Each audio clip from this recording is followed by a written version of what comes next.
was in college, I was majoring in business administration, and I was required to have two minors. One minor was economics, and the other minor turned out to be journalism.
What is your name and age?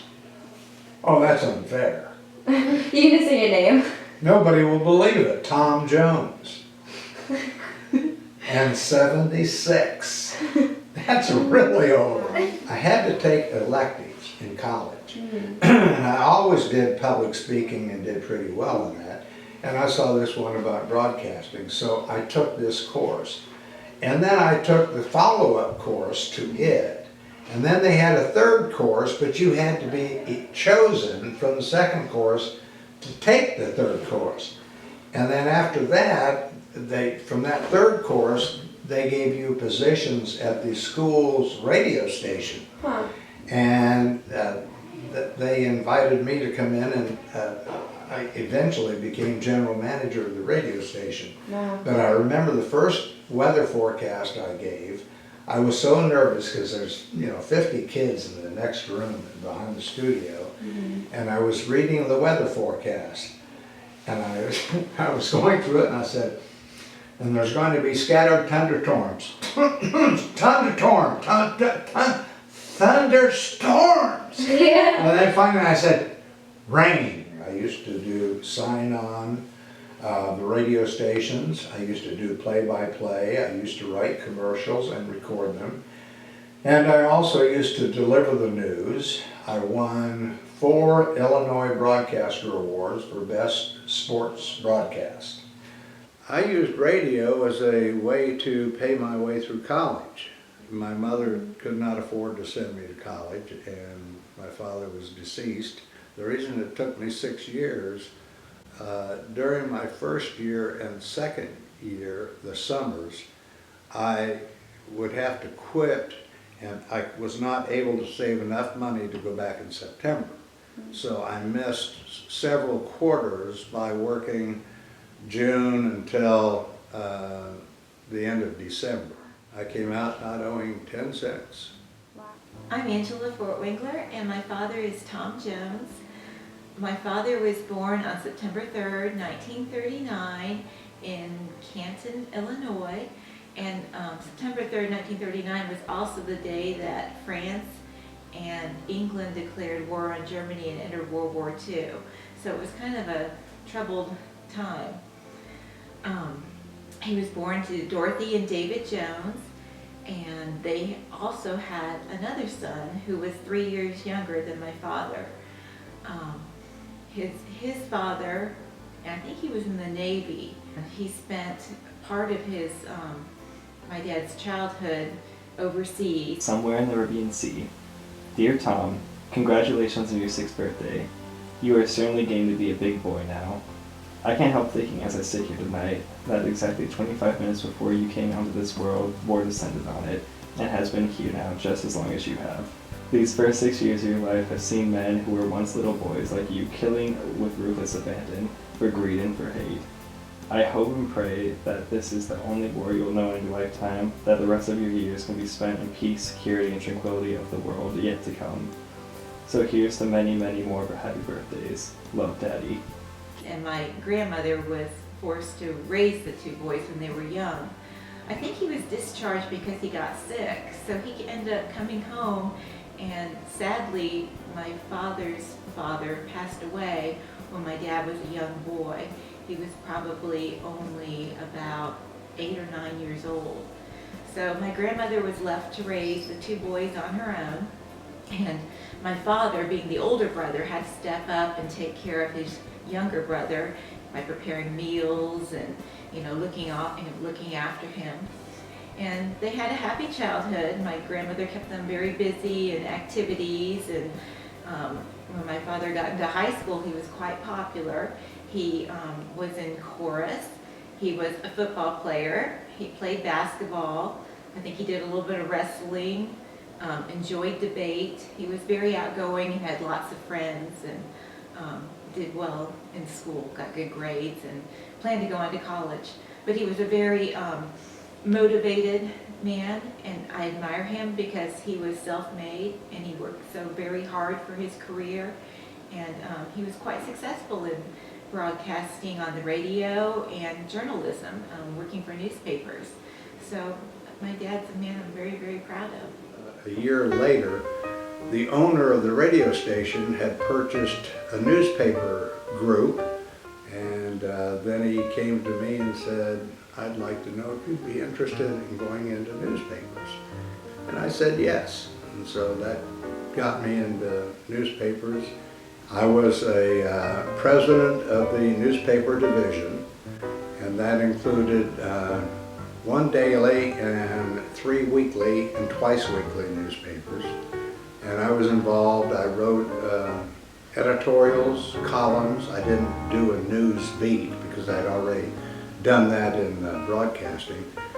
But I was involved in all the aspects of being a publisher of a newspaper, which would include the production, the delivery, the whole kit and caboodle.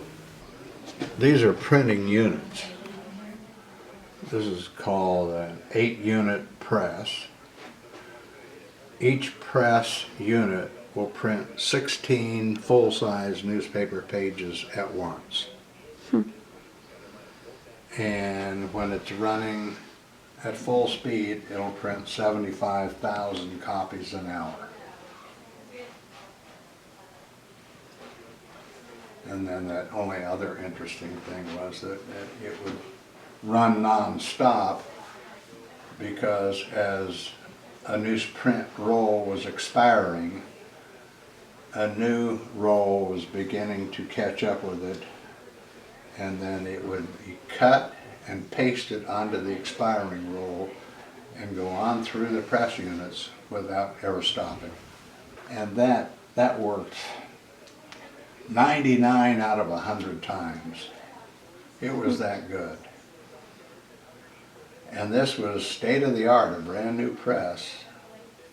And the executive committee of the National Newspaper Association, they would meet every March with what they called their congressional and spring meeting. We would be given a briefing by the president in the White House. I had my picture taken with 3 presidents.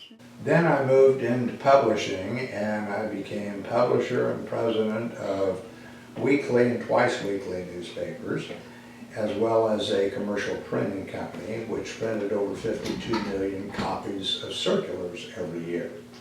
After that, I moved to California and became publisher of a group of weekly and daily newspapers in the San Francisco Bay Area, which had over 500,000 in circulation.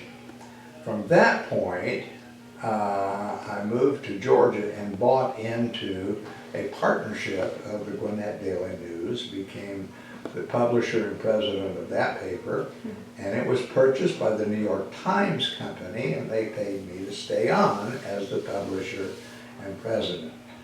And after that, I became the publisher and president of the Marietta Daily Journal and Neighbor newspaper group. And from there, I retired. At the end of 5 years, the New York Times Company said, we don't want to do this anymore.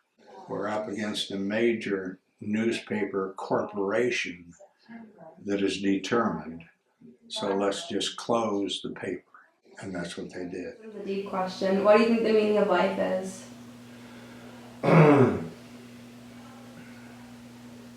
That's a very deep question. It's finding fulfillment and satisfaction from within.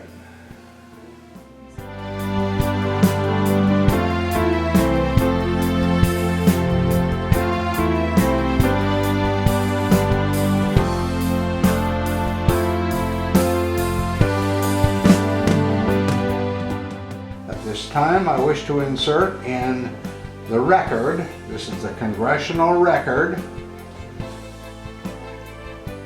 A Class Company, A Good Neighbor, written by Tom Jones, published in the Tazewell Courier, May 24, 1979.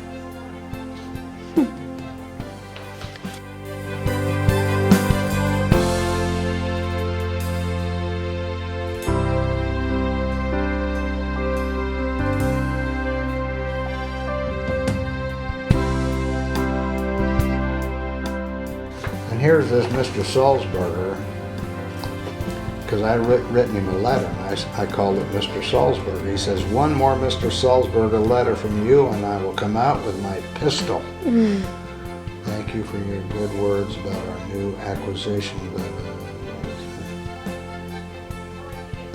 Here's